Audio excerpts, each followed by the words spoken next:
is striving not only to contain our development, but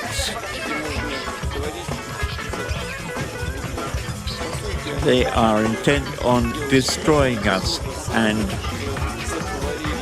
using our space for whatever their purposes are, including Ukraine. They are absolutely determined to introduce division amongst us and weaken us. And we have to ensure the determination of our people in the face of these threats.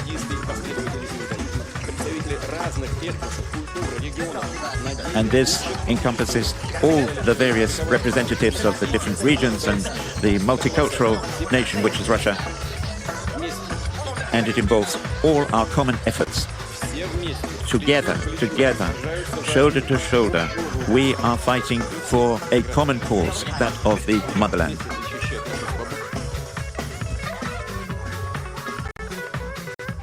What do you make of Putin's threat to NATO countries about sending in troops? I mean, it isn't necessarily on the cards that one, NATO would send troops into Ukraine, but this certainly is a warning he's made before. It is, and there's a bit of sabre rattling going on here, and there's always a danger that it's cry wolf, isn't it? The more times you do it. But this is the ample opportunity for President Putin to address Parliament. It's worth putting that in context. In 2 weeks' time, obviously, presidential elections are due, and perhaps inevitably, part of what he was talking about today was for a domestic audience, but part of it, very firmly, was for an international audience. And as you say, it follows President Macron of France that hinted that there might be the opportunity of putting boots on the ground, whether NATO or French, into Ukraine, and largely because they're running out of options with weapons support. So how do you do something to turn the dial? And of course, Putin absolutely took this opportunity to say, if NATO gets involved, there'll be an escalation. But it's worth remembering, that over the last 2 years, Russia has consistently tried to deter the West from getting involved. When we provided anti-tank weapons at the start, it was an escalation, then it was tanks, then it was long-range missiles. Each time, it might have delayed the West, but it didn't actually stop them. But it's also worth pointing out, I also talked about bolstering the defence on the western border, because as you can see here, with Finland and Sweden recently joining, it's massively expanded the border between Russia and NATO, and therefore he's framing that as a heightened threat. And he also made the point that Russian forces are at readiness. And what he means by that is that don't mess with me, otherwise I'll press the button. So message to the West, but also a message domestically, in terms of what he's thinking in terms of the war in Ukraine and the fact that it is an election year. Yeah, and so increasingly, I tend to watch the body language of Putin on some of these things. It felt like a more confident President Putin. He gave a rare insight into what Russian people, the diet they're fed, because it was the world war to him. He said that the majority of Russian supporters, especially in the operation, he said the military are gaining initiative on the battlefield, they're gaining valuable combat experience. But he also took the opportunity to highlight technology that Russia is bringing to bear, in other words, how powerful that is. And he highlighted the Zircon hypersonic missile. This is being tested, but it's actually been used quite effectively very early in its time and development. So look at the picture of the missile here, and it's a 21st century missile. There's not many of them, but he did highlight just how effective this Mark 8 missile has been in striking targets. Now all this is part of trying to make Russia play this game, i.e. it's not in fact, it's growing. Its economy actually grew last year by 3.6%. It actually outgrew America and the EU, and that was despite Western sanctions. Look, you said there are 16.5 counter Western sanctions in place. It's a phenomenal number, and he argued that a strong Russia was necessary for a strong global order. He blamed the US for trying to interfere, for trying to inflict a strategic defeat. But he also said that Russia was, of course, ready to talk for us. It was a long speech, over 2 hours, but Vladimir Putin kept the fighting talk to the start, tackling head-on debates in Europe over possible ground troops for Ukraine and strikes beyond Ukraine's borders. They must grasp that we also have weapons. Yes, they know this. As I've just said, capable of striking targets on their territory. He said his forces in Donbass have the initiative and will continue to press on. He warned of the dangers of nuclear war, even as he boasted of his own nuclear arsenal. And he said the US could not pick and choose when they wanted to talk. But it recently made unfounded allegations, in particular against Russia, regarding plans to deploy nuclear weapons in space. Such fake narratives, and this story is unequivocally false, are designed to involve us in negotiations on their conditions, which will only benefit the United States. This was mostly a pre-election speech, State of the Nation style, talking up the family, the economy, and the future. As the event wrapped up, a mass outpouring of mostly men, 100% Team Putin. The main message to the West is that it is necessary to build a policy taking into account the interests of Russia, and there will be no other way. The West shouldn't be afraid. We're not going to attack anyone with the proposal, but Russia attacked Ukraine. no, Russia is defending the society. The case of Alexei Navalny does not go down that well. Why shouldn't they think that Russia is a gangster state? There is a perpetual sense of victimhood to Vladimir Putin's secrecy. It's not us, it's them, the West is out to get us, whilst also saber-rattling, discussing about how nuclear war would be catastrophic. So I think the fact that he was even invited this year as Western press, where for a long time we haven't been, speaks to his confidence. And all the while, in another corner of Moscow, preparations underway for the burial of Alexei Navalny will be laid to rest on Friday. The police already in situ, unclear how the day will unfold. Currently, Sky News, Moscow. He will either die of this, or be removed in something that will consider them unviolent, or be moved in violence. It would have been his Rhineland moment, his ambitious moment, his lead. It wouldn't have been the moment that he it would have been the moment that he would have rallied against Russia to overall the moment. Hello and welcome to Frontline Times Radio with me, Kate Chabot. So, as we enter the 3rd year in the war in Ukraine, we're drawing from the past and looking at one of history's great wartime leaders, Sir Winston Churchill, often compared with President Zelensky, would do to defeat Vladimir Putin. Yeah, it's vital that we have directed and settled in the end. Parliament thanking all of you with us about English, please. Joining us is Professor Lord Andrew Roberts, a member of the House of Lords and one of Britain's best-known military historians, who first started writing about Churchill more than 30 years ago. His latest book is called Conflict, Evil evolution of warfare from 1945 to Ukraine. And Professor Michael Clark, Professor of Defence Studies, who's a leading analyst on conflict, and whose newest publication, Great British Commanders, is out later this year. Welcome to both of you. Thank you so much for your time today. Many comparisons, as I said, have been made between President Zelensky and Winston Churchill as wartime leaders. Professor Lord Roberts, you have been studying Winston Churchill, as I said, for more than 3 decades. How far do those similarities go? I think they go relatively far, in fact, yes. I think that, of course, Zelensky has been described by Jonathan Freeman in The Guardian as Churchill with an iPhone.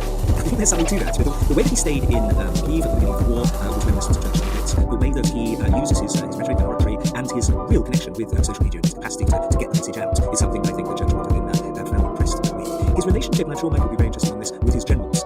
Actually, it strikes me, he makes it very clear that he is in charge, and that's something that Winston Churchill did, at least in the Second World War, and the First World War. But he has the two men do have similarities when you take into account, of course, the fact that they're 70 years between them. What do you think, Michael Clark, in terms of the relationship between President Zelensky and Jones compared to Churchill? Yeah, I mean, as Lorana said, the war thrusts the national leader into the spotlight. Churchill, I hope, was exactly right. And one thing says the key moment in the First World War, he said key moment when, on I think 40 or 69 invasion, Zelensky and I were on the streets, very dangerous event, a very dangerous thing to do. There were 6 assassination squads running around Kyiv trying to get to kill him. And 2 of them didn't neutralise them. He went out on the street and he said, I'm here, I'm not running anywhere, I'm here, I'm here, I'm all here. And it's a short little clip, but he showed there the profound understanding of the Canadians in new media. Very good media communications team saying, obviously was still there now, and so we have instinctively understood. He turned on the street, he showed you're there, they would do it very long, many impressed with the sheer sincerity of it. Convinced people that fundamentally changed. It changed the war, it showed the Ukrainians that they were going to fight, and it showed the Americans that the Ukrainians were fighting. And so the whole thing turned from a Russian coup d'etat, military coup d'etat, into conflict all into the world. And Andrew Roberts, one of the things we talked about before was the way that Churchill was one of the first people to warn against German ambitions in the First World War. He was one of the few common people to warn against Hitler and the rise of Nazis. He was against appeasement. Why did he see what others didn't? And actually, you can add, of course, that he was the first major Western politician to against Stalin and the imperialism of Eastern Europe as well. Three of them really big issues. You had this extra view, an awful lot of other politicians didn't have, which was that he was finally something to like each other. He had a sort of immune system that was one of the other it's a job because you've seen what would happen positive experience with Smasher Harbour and with Nelson and with Holy Simon. Of course, they're very interesting. This was not the first time that they've been under threat, and they put this into those teams. Because that sense of history, you have a sense of strategic focus. He was absolutely focused on the problem. And you say, I mean, you all go outside. You said when Germany attacked Russia, you say, I have a good word together. He joined the Cold War. It was absolutely strategically critical. The one and most important thing was to defeat the German threat. That's security. Sense of national mobilization. After many politicians who had committed these at the First World War in the beginning, halfway through the World War. So you get quite the same way. You understand this is so important. This is something that you can have. Nobody is going to, no male of that age and to Ukraine, they are going to put the entire economy into footing. This is something just in last minute, it's totally minute. But it wasn't great actually until last minute. It was definitely going to happen before it happened. As soon as it did, wow. And that phrase, of course, about how we need action was another of those moments. Like you said, 40 seconds. That was another of those moments which absolutely framed the conflict for them. Michael, if Churchill had been around in 2014 when Russia annexed Ukraine, or perhaps even before that when it invaded Georgia, how things, I wonder, might have been different today?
Well, I mean, he was a great man for national mobilization. He understood the need to mobilize the social structure. And because he was sparking kind of mobilizing this idea. He loved technology, he loved new ideas, he ran the thing. And people like £50 per scene, he would sort of take somebody's crazy, Churchill was going to ship him out of the way. Don't run out of you never say no to it. But he also said that if you make it clear, if you have a point of it, he will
have the intention to work, and clearly if it is the best of those people, it is intended to be accepted and acted upon, and this is emphasized by the final lesson, intended to be taken as a way of life.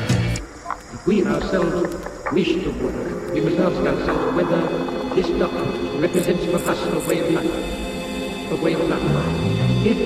If you will accept the conditions as what you are aiming at, then the rest of this applies to you. Otherwise not.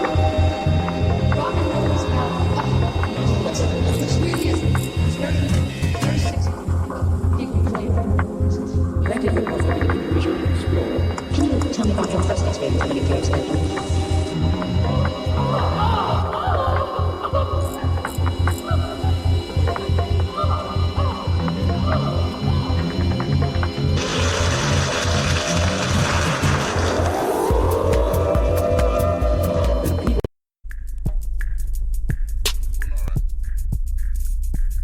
Well, all right. Well, all right. Well, all right. All right. All right. All right. All right. Okay.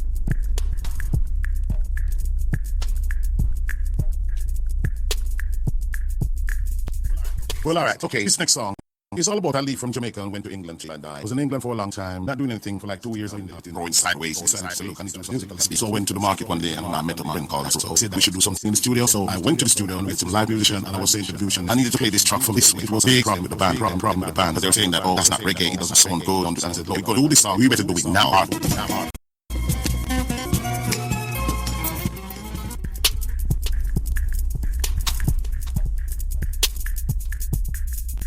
Well, all right. Okay, this next song, it's all about I leave from Jamaica and went to England. I was in England for a long time, not doing anything for like 2 years. I've been there sitting down in the house, going sideways. Decided to look and it's musical. So I went to the market one day and I met a friend called. So said we should do something in the studio. So I went to the studio and get some live musician and I was saying to the musician, I needed to play this track for this. It was a big problem with the band, but they were saying that, oh, that's not reggae. It doesn't sound good. And I said, look, we're going to do this song. We better do it now or I'm going to go home. And they decided that they're not going to do this. So I jumped in my car and went home. And then my Rangers crew come to my house and said, they will play that the way I want. And they played it the way I want. And this song went right up in the British charts. And then they started taking over. Oh, I did this. Oh, I played that. Keep reminding this. Here I come. How do I know as rather than Robbie? Let's get it. Robbie. Let's get it. Robbie. Rather than Robbie. Here I come. How do I know as rather than Robbie? Let's get it.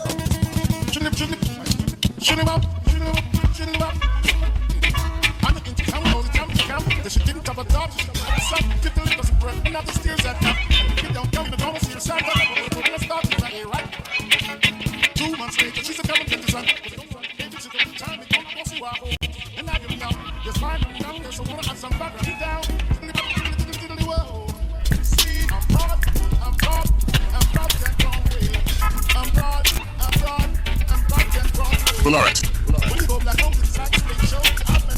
Well, all right, okay.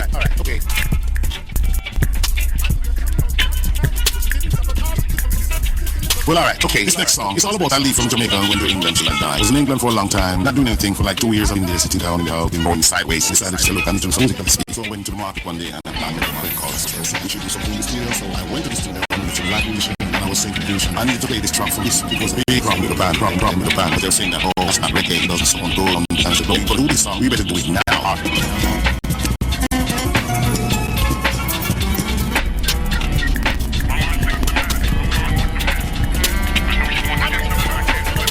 Okay, this next song, it's all about I leave from Jamaica. I was in England for a long time, not doing anything for like 2 years. I've been going sideways. So I went to the market one day and I met a friend called. So I started to do something in the studio. So I went to the studio and I met live musician. I need to play this track from this big problem with the band. But they're saying that, oh, it's not reggae, it doesn't sound good. And I said, look, we do this song, we better do it now. I'm going to go home. And they decided that I'm going to start my car and went home. Then my Rangers crew come to my house and said, they will split that way one night. And they played it the way I want. And this song went right up with the tracks. Then they started thinking, oh, I hate this. Man, they say, here I come. How do I know that's rather than Robbie? Let's get it.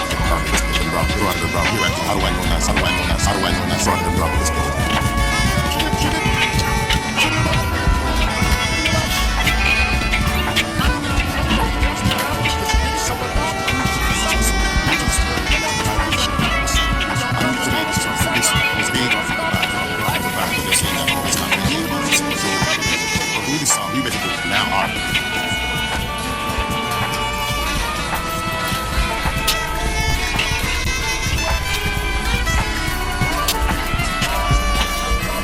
Well, all right, okay, this next song, it's all about I leave from Jamaica.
Bye.